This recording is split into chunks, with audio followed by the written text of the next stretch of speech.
보통 이제 코술할 때 아무래도 이렇게 절개하잖아요. 압박을 통해서 지혈하겠다라는 의미가 많이 있죠. 쉽게 생각해서 피날 때 막 솜이나 꺼지대고 이렇게 누르면 지혈될 수 있잖아요. 그러니까 압박을 하면 이제 그동안 혈관 내에서 혈소판이라든가 혈액 응고를 시키는 물질들이 나와서 피나는 부분에 이렇게 덩어리가 생기면서 그걸 이렇게 플러그처럼 막는 역할을 하니까. 그러니까 어떻게 보면 이제 첫 번째 목적은 압박을 통한 지혈, 그게 가장 많고, 이제 수술하면서 코가 이렇게 약간 높아지거나 연골의 형태가 변하니까 그거를 이제 변한 형태로 유지시켜주기 위한 목적이 있는데, 위에서 아래로 약간 떨어지려는 듯한 힘을 안에서 약간 이렇게 받쳐주는 역할을 할 수 있잖아요. 바깥쪽에 이제 부목도 되고 안쪽에 꺼지를 대서 안과 밖에서 약간 이렇게 눌러주는 거죠. 그리고 꺼지에다가 이제 연고 같은 거를 좀 이렇게 발라서 이렇게 넣어놓으니까 항생제 같은 게 있어서 상처에 염증 생기는 거를 좀 이렇게 막아주는 역할을 하기도 하고, 그런 목적으로 사용을 하는 거죠.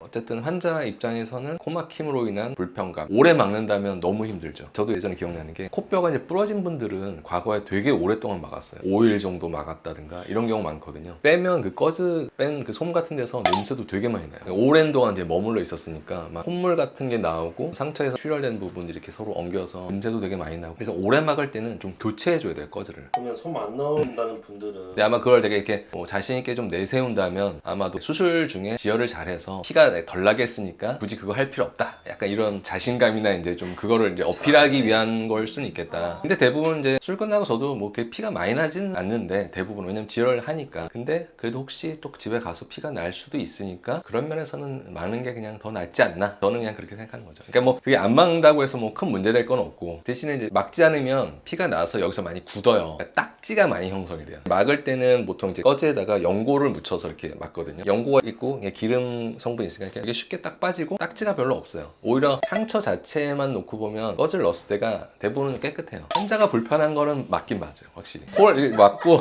숨 쉰다고 생각해 보세요. 답답하잖아요. 입도 좀 마르고. 환자 편의면에서는 안 막으면 좀 좋을 수도 있다. 근데 이제 피가 혹시라도 또 날 수도 있으니까, 만약 그러면 또 피가 환자분이 많이 나는데 본인이 처치하기 곤란하면 병원에도 또 다시 와야 될 수도 있잖아요. 저녁 늦은 시간이라도 또 의사가 처치하기 힘든 상황이 있다, 멀리 가 있다는가 그러면 응급실에 또 가셔야 될 수도 있잖아요. 그러니까 보통은 좀 막는 쪽을 선택하지 않나. 그래서 아마 대부분은 막고는 있을 거예요. 안 막는 병원이 아마 그걸 되게 어필할 수는 있죠. 나는 안 막습니다. 사실 저의 생각에 그거는 그렇게 큰 의미는 없는 것 같아요. 만약에 환자가 코성형을 했는데 네. 피가 좀 나더라도 코를 안 막고 싶다. 네. 그때 좀 그거 자체를 좀 공포스러워하는 사람들이 진짜 있긴 있었던 것 같아요. 코를 막고 입으로 숨 쉬는 거에 대한 약간 그 공포감? 우리가 좁은 공간에 들어가면 되게 공포감을 느끼는 사람도 있잖아요. 그러면 그냥 안 막아요. 안 막고 이렇게 내부에 넣는 거를 제외한 약간 이렇게 바깥에 흘러내리게 해서 그걸 흡수할 수 있게만 해서 밑에 꺼즈를 이렇게 고정하고 가셨다가 다음날 와서 이제 제거하죠.